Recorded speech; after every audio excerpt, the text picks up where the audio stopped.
Let me ask you something, answer honestly. When your phone lights up with a work message after dinner, even if it's not urgent, even if it just says FYI, why does your mood changes instantly? You didn't open your laptop, you didn't start working, but mentally you're already back at work. And what makes this worse is when you feel this way, everyone around you looks fine.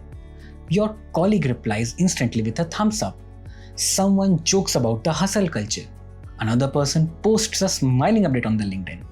So you start thinking, why can't I handle this like everyone else? Why does this bother me so much? That question, what's wrong with me, is exactly why this video matters. Because the problem isn't you, it's something else. Okay, here's what's actually happening. You don't really finish work anymore. You just stop actively working. Laptop is closed, yes. Mind is free, no. Your brain is still replaying things. A meeting that didn't go well, a message you haven't replied to, something you forgot to send. And while this is happening, everyone around you looks normal. People adapt differently. Some may reply instantly, even at night. Some treat overwork like a personality trait. Some don't even realize they're exhausted anymore. So what do? You assume they're coping better and just bad at the balance. That's when I decided to stop guessing and actually look this up. When remote and hybrid work became normal, we were told the same thing. More flexibility, more balance. But Microsoft actually studied how people work now. And according to Microsoft's Work Trend Index, people didn't work fewer hours. They worked longer, just spread across the day. More meetings, more interruptions, more messages outside official work hours. Which explains something you feel every day. Work does not end. It just stays available. So if you feel like work follows you everywhere, that's not weak boundaries. That's modern design. Now, let's talk about burnout. The quieter version, not quitting your job version, not breakdown version.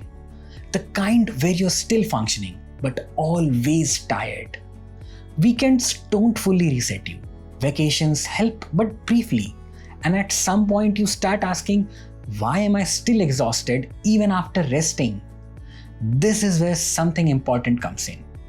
In 2019, the World Health Organization officially classified burnout as an occupational phenomenon, meaning burnout is caused by chronic workplace stress that is not successfully managed, not poor habits, not lack of discipline, not even weak mindset.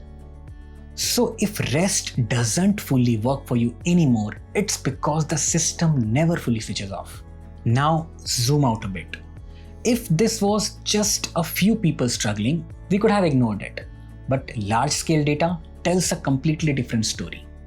Gallup's State of the Global Workplace shows that only about 20 to 21% of the employees worldwide feel engaged at the work. That means most people aren't thriving. They are somehow coping. And you see this every day. People relying on leaves, people taking calls after dinner, people saying I'm free anytime when they clearly aren't. At the same time, companies advertise flexible hours, unlimited leaves, wellness programs, but survey shows many employees do not use these benefits fully because they fear judgment, slower growth, or being seen as replaceable. So balance exists on paper, but using it feels unsafe. Now this is where the phrase breaks down. Real world balance would require fewer expectations, more people, clearer limits, but all of that costs money. Talking about balance doesn't. So instead of fixing structures, companies fix language, and slowly the responsibility shifts to you. If you're tired, manage it better. If you're stressed, be more resilient. If you're overwhelmed, work on yourself. That's the lie.